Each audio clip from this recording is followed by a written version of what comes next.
Good afternoon, everyone, and today we have another AI daily read. Let's go straight into it. Psychotherapist reveals the real reason more men are having relationships with AI.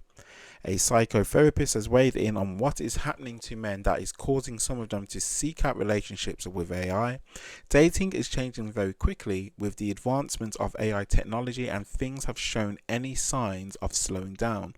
While you might expect someone to occasionally ask ChatGPT what they should reply to a text or maybe a good conversation topics for a first date, other people are getting a whole lot more intimate with these chatbots.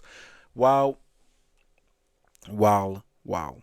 So, just from that, again, we've more or less covered some of these topics anyway.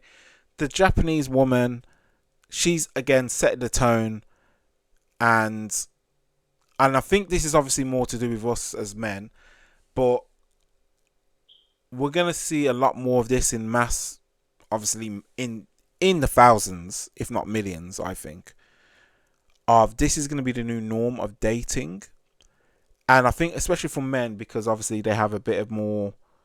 Well, they don't really have much dating options out there as such.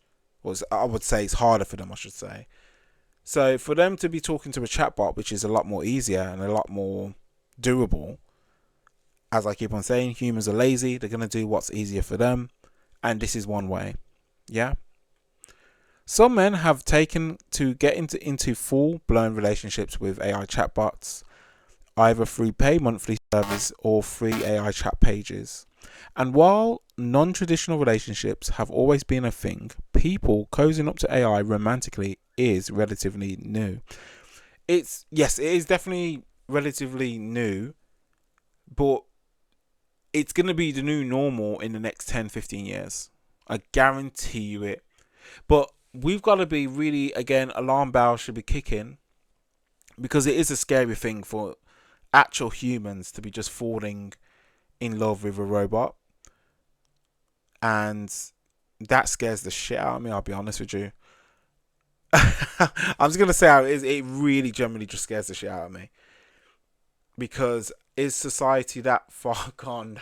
It's quite funny at the same time, but it's some scary stuff, people. It's some scary stuff. Anyway, and while oh no, we just read that. Relationship expert and psychotherapist Sarah Louise Ryan spoke to Unilad about the fast-growing phenomenon and highlighted the simple reason some men are turning to technology rather than real-life partners. It'd be interesting what she would say. Okay. Sarah Ryan said, "Not all of them men drifting towards AI girlfriends want control Unilad." Okay. The relationship expert began by dismissing a potential assumption people might have about those having a relationship with AI chatbot, that they simply want to control their partner.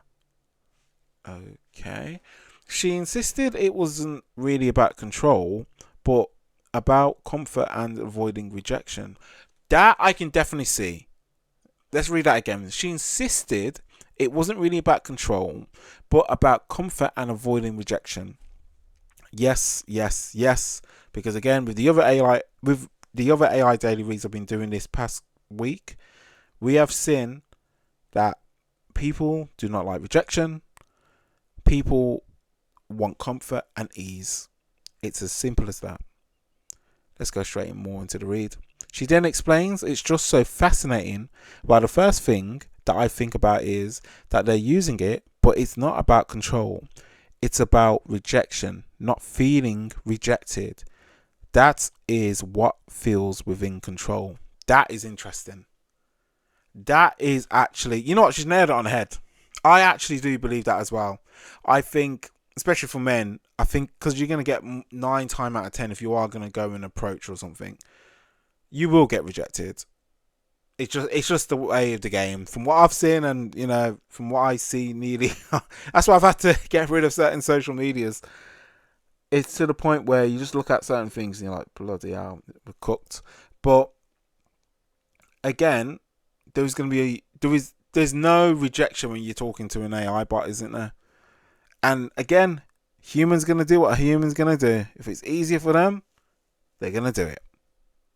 She went on to explain how relationships of this kind can very easily become addictive because of the constant positive feedback loop. Come on now, that can be achieved from AI. Let's read that again. She went on to explain how relationships of this kind can very easily become addictive because of the constant positive feedback loop that can be achieved from AI. Let's look at the words positive feedback loop. That's going to be the new addiction with these chatbots, because a normal relationship or just a friendship is not going to give you a constant positive feedback loop. Yeah. And also, this is where it gets a bit dangerous. Also, let's just talk on the business side of things. And this is why I wouldn't recommend people to do a full own business on, just using ChatGPT and stuff like that. As in, just talking to a chatbot and trying to create a business from that. Like, I mean, there's ways, obviously, but I'm trying to say, like, don't use it as your, like, foundation, if that makes sense. Use your brain. Use ChatGPT also to help you and guide you, absolutely, but don't rely on it too much. And I think this is the danger. Anyway. The positive feedback loop is going to be the new addiction for people that are using chatbots. And the reason why I mentioned the business thing, because if you're just constantly getting positive feedback with, if you're doing the business right, etc., then that's a little alarm bells, because you're always going to make mistakes in anything you do. You're just human. So, but I'm telling you now, the positive feedback loop, that's going to be the new addiction. Right, let's carry on with the read. Especially since some services allow you to determine the personality, come on now, of the bot, which also means you can create someone more agreeable. Hey, the robot is a liar. That should be the new saying. This is ultimately differs from the complexity of real life human connections, where someone can and likely will challenge some of the points of comments you make rather than simply tell you what you want to hear. Facts. In fact, this same sentence just reminds me of the AI daily read we done this week as well. I swore, obviously it wasn't her, but it just literally reminds me of the same thing we've covered during these past couple of reads, and it's very true. Very true. Ryan went on to explain that things can become romantic due to positive reception you receive from simply talking to the bot repeatedly.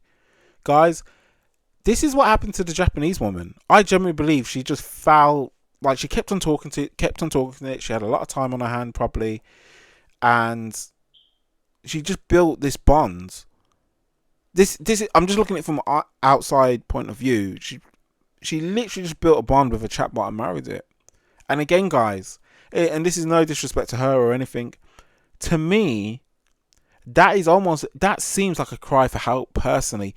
Or she's that comfortable in her own self that she just doesn't care about anyone. Fair play. Fair play. Again, guys, we are the Devil's Advocate channel, so I always try and put the messages in the details. I try and do a bit of both worlds, basically. But again, it's scary. I'm telling you now, people, if you're listening, just be scared. The solution is use AI responsibly, clearly.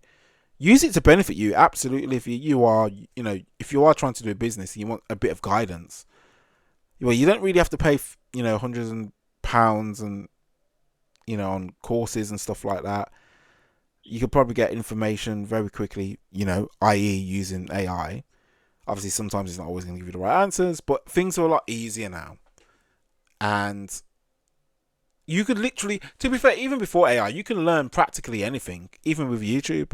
So this is what I mean. Now, imagine it's giving you value and information at such speed. It's ridiculous. In fact, I was actually talking to some family yesterday, obviously since it's been the Christmas season, and we were actually having a good talk. And one family member, she said, I am absolutely scared of AI. And then she mentioned also her workmate again was scared. You can't even mention it to him because he just has a little fit or something. And I'm just like, wow, it's gone to that stage where it is a bit scary.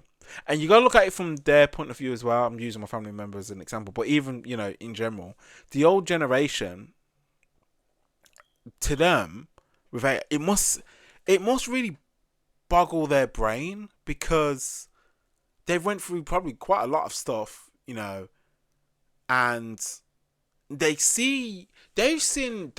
actually seen the whole world literally change in front of their eyes.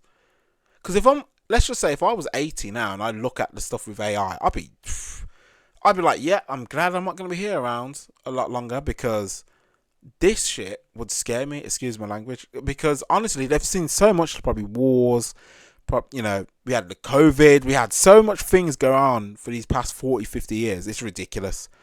I don't think people understand, if you're around that age, around 70, 80, you have seen some stuff. So I would love to pick their brains on it as well. Like, what do they generally think? What I think they again, even one of my family members as well, he said, I would not like to be, i.e. the younger generation or my generation, because it's scary. That's all they're saying, scary. I've probably used scared so much times in this in this video. But it's getting weird and frightful. So yeah. So let's carry on. Ryan warns that AI bots relationships can leave men trapped in a positive feedback loop. Yep, okay.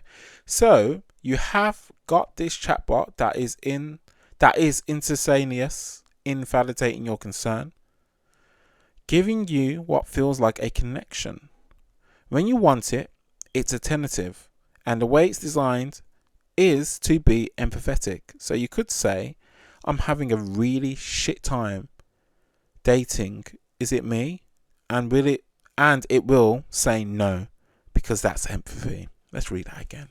When you want it, it's attentive, and the way it's designed to be empathetic. So you could say, I'm having a really shit time dating. Is it me? And it will say no, because that is empathy. People, men, women, everyone, we are at a stage in our life where people will talk to a chatbot and talk to them about the problems. Because remember, people, it's not really new, to be fair, because people talk about their business all on social media anyway. And now what, you're giving a human where they can just speak one-on-one, and they don't have to get the whole world sitting. Nah, yeah. It's, and what, that same robot or chatbot can give me a little bit of empathy without people looking at we're cooked. I'm sorry, we are cooked. You gotta really deep what is actually happening in the world, and you be like, okay, I get what he's trying to say. We are generally cooked. And again, I will say it for the 100th time, it's scary. The validation creates safety in our brains, right? So what's happening in the male psyche when he's receiving attention and empathy, intensities, if I'm saying that right, conversations, he feels safe. So what feels unsafe going out there relating to other human beings? Oh, this was another topic that we were speaking about actually at the family do, and that was about people, or men in particular, approaching women. And it's quite off topic, because as a man, you don't really feel comfortable approaching women these days, or approaching people in general, because it can be, one, you don't know what's going on with them, two, you don't know who they are as an individual, if they have any problems or anything like that. And again, this is no disrespect, it's just generally you don't know. Three, you gotta look at it from the female's perspective as well. We've seen a lot of stuff happening, and obviously you can't say so much stuff because obviously it's YouTube and it's a very delicate situation. But again, I don't think women would want random men to just approach. Do you know what I mean? Especially, there's gotta be levels to it. Do you know what I'm saying? So men, and even both sexes, are gonna generally just feel really, really uncomfortable, because the way society is, it's gone to a point where, oh shoot, I can't talk to this person, I can't talk to that person. If I do talk to this person, it's gonna be trouble. Like, that's what people are thinking sometimes. You know what I mean? Not everybody. But again, it goes back to earlier this week, I mentioned friendship groups as well. What I've noticed, again, this is another topic. Oh, God, we talked a lot about different topics, people. I need a whole video just about that. But the topic that we spoke about yesterday as well was also friendship groups, that you don't need a lot of friends. I mean, people that, on social, this is why obviously social media is generally a lie. People pretending they have loads of friends, but it's really not. But if you have good, like 2 or 3 friends, you're sorted. You're literally sorted. People want to pretend that they have a really big friend group, but really and truly, be careful. That's what I'm saying. Be very careful. So, yeah, it's one of those things where people want validation very quickly these days. Hence why you see a lot of people going on social media. There's a whole shift, people. There are people that are just going on social media just to talk about business, as in their own personal business. So you got to really think, if a human wants to speak to a chatbot and it's private to them and the chatbot, oh God, you must be joking. There's just no turning back. I'll be honest, there's no turning back. That's it. And on that note, please like, comment, and subscribe. I am the AI guy. I hope you enjoy my little input on this. The source is from Unilad. As you can see, I'll put the link in the description. And guys, I do these AI daily reads, as I mentioned before, because I generally, just enjoy discovering new little topics that we can talk about. Obviously, this week or the next, probably the week after that as well, or the week after this week, we'll probably just be talking about AI and relationships. I will generally want to move on from this and do something else. But yeah, obviously, it'll still be about AI. But yeah, I just find this topic really interesting. And we will be covering it, obviously, a lot more in the future, because it's going to get worse. It's generally going to get worse. So, yeah. Oh, my God. We need to cover also, I've just reminded myself, I did a video on China and the AI room, let's just say, or the robotic room. And every time I think about this now, as in when I think about the AI stuff, and then when I think about, and it just literally popped in my head, the AI room, where people can literally insert, they're going to create their own babies. We already saw, this world, I'm telling you now, with AI and robotics, it is scary. But anyway, please guys, like, comment, and subscribe. Let's talk, let's have, please comment, just ask me anything. And I'm trying to, what else am I trying to say as well? I was going to try and say something else before this video ends. Oh, yes. Also, guys, for next year also, I'm generally going to be changing my whole formats on how you guys are seeing my YouTube channel. I want to do a lot more creative stuff. And yeah, that's it from me now, guys. Peace out. Look after yourself. Stay safe.